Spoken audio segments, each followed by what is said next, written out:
అనంతపురంలో టీడీపీ అభ్యర్థి దగ్గుబాటి వెంకటేశ్వర ప్రసాద్ ఎన్నికల ప్రచారం నిర్వహించారు. నగరంలోని పలు కాలనీల్లో ప్రచారం చేశారు. ఈ సందర్భంగా స్థానిక వైసీపీ ఎమ్మెల్యే అనంత వెంకట్రామరెడ్డి తీరుపై వెంకటేశ్వర ప్రసాద్ ఫైర్ అయ్యారు. అనంత వెంకట్రామరెడ్డికి ఓటమి భయం పట్టుకుందన్నారు. 4 సార్లు ఎంపీగా, ఒక్కసారి ఎమ్మెల్యేగా గెలిచిన ఆయన ఇంతటి నీచ రాజకీయాలు చేస్తారని అనుకోలేదన్నారు. ఎంపీగా ఎమ్మెల్యేగా పనిచేసినప్పటికీ అనంతనగర్ అభివృద్ధి కోసం ఎలాంటి కృషి చేయలేదని విమర్శించారు. వెంకట్రామరెడ్డిని ఓడించి ఆయన అవినీతి అక్రమాల లెక్కలు తేలుస్తానని స్పష్టం చేశారు.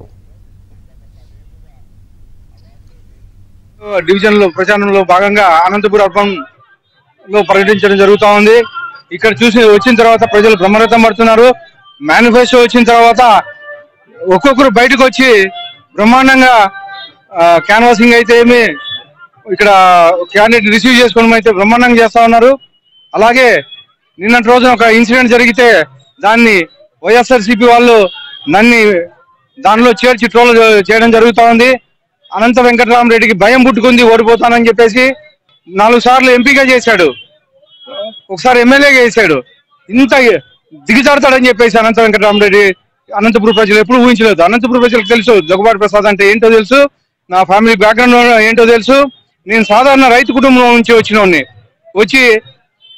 ఇక్కడ వచ్చి పాలిటిక్స్ చేస్తా ఉంటే నన్ను చూసి భయపడి చెంచాకాలను పక్క పెట్టుకొని పాలిటిక్స్